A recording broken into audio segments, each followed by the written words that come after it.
यज्ञ बोलते हैं जी। इसके लिए क्या करना है, एक तांबे का प्लेट ले लेना है और उस तांबे के प्लेट को गैस के ऊपर रखना है। गैस के ऊपर रखकर अब पास में जो पहली रोटी बनती है उस रोटी और गुड़ और घी का चूरमा बना लेना है और उसको 5 भाग में डिवाइड कर लेना है। अब एक टुकड़ा उठाए और उसको उसपे तांबे की प्लेट के ऊपर डालना है और मंत्र बोलना है, ओम भूर्भुवः स्वः तत्सवितुर्वरेण्यं भर्गो देवस्य धीमहि धियो यो न प्रचोदयात् स्वाहा इदं देवेभ्यः इदं नमः। फिर दूसरा टुकड़ा उठाना है और फिर बोलना है, ओम भूर्भुवः स्वः तत्सवितुर्वरेण्यं भर्गो देवस्य धीमहि धियो यो न प्रचोदयात् स्वाहा इदं ऋषिभ्यः इदं नमः। फिर तीसरा उठाना है, फिर बोलना है, ओम भूर्भुवः स्वः तत्सवितुर्वरेण्यं भर्गो देवस्य धीमहि धियो यो न प्रचोदयात् स्वाहा इदं ब्राह्मणेभ्यः इदं नमः। फिर उठाना है, ओम भूर्भुवः स्वः तत्सवितुर्वरेण्यं भर्गो देवस्य धीमहि धियो यो न प्रचोदयात् स्वाहा इदं नरेभ्यः इदं नमः। फिर बोलना है, ओम भूर्भुवः स्वः तत्सवितुर्वरेण्यं भर्गो देवस्य धीमहि धियो यो न प्रचोदयात् स्वाहा इदं भूतेभ्यः इदं नमः। उसके बाद में आचमन कर देना है।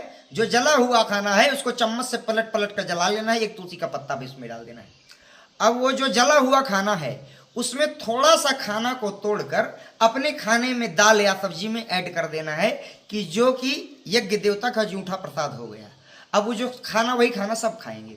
अब इसका रिजल्ट कैसे पड़ता है कि जैसे कहते हैं जैसा खाए अन्न वैसा बने मन। अब जैसे जो हम भोजन करते हैं उसका हमारे शरीर में जाने के बाद एक भाग से हमारा स्थूल तत्व होता है जिससे कि मलमूत्र बन जाता है। दूसरा तत्व सूक्ष्म जिससे खून, हड्डी, मेद, मांस ये सब बनता है।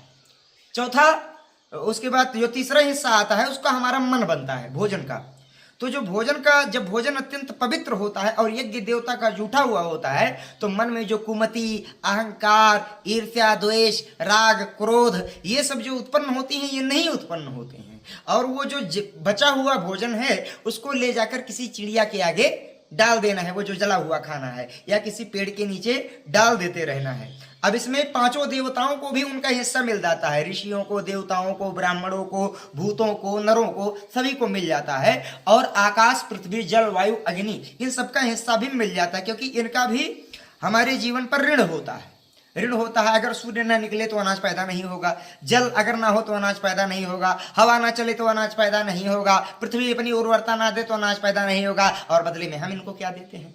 लेकिन जब वो 5 यज्ञ करेंगे तो इन सबको अपना अपना हिस्सा मिल जाएगा और ये सब लोग आशीर्वाद भी देंगे कि तुम और तुम्हारा परिवार सदा सुखी रहो। करके देखो, 6 महीने में अगर नर्क जैसा घर स्वर्ग न बन जाए तो बोल दो, फिर मैं छोड़ दूंगा।